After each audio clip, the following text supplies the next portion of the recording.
Hello guys, আসসালামু আলাইকুম। সবাইকে কেমন আছেন? আজকে সকাল থেকে আমার ছেলে চলে যাবে জন্য কি কি রান্না বান্না করলাম। সকালে মুরগির রোস্ট রান্না করলাম, আর আগের দিনকার তরকারি, মাছের 2 পদের তরকারি গরম করলাম। ভাত ছিল সকালের খানা, সকালে ভাত দিয়ে আজকে রুটি বানাইলাম না। তারপর মিষ্টি কুমড়া কেটে নিয়েছি, মাছের মাথা দিয়ে ভাগ করবো। ভাত গরম করে নিয়েছি, আরেক চুলায় ভাত বসিয়ে দিলাম।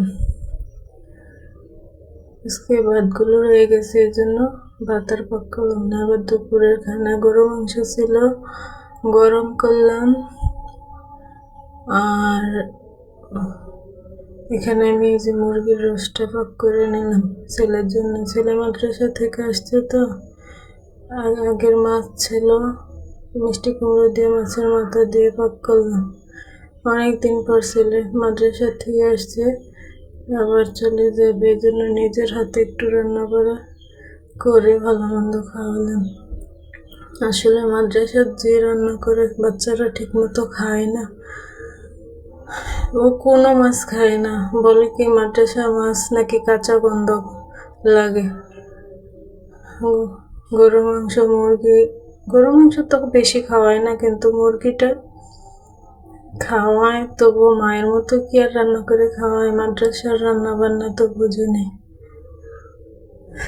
আর কি মন মতো একটু সাজিয়ে খাওয়ালাম। এবার চলে যাব, তারপর একটু ফল কেটে দিলাম। 3টা বাজে চলে যাবে।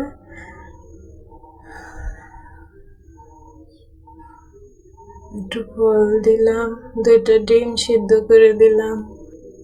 মা থাকা সত্ত্বেও বাচ্চারা এতিমের মতো মাদ্রাসায় থাকে, এতিমের মতো বড় হয়।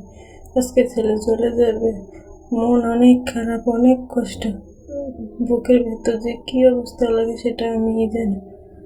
8 বছর বয়স থেকে ছেলেকে মাদ্রাসায় দিয়ে দিয়েছে, এখন তার 12 বছর চলে। মাত্র হেফজতে ঢুকছে, নাজেরা, নুরানি এগুলো মাত্র শেষ করে হেফজতে মাত্র 2 পারা পড়ছে।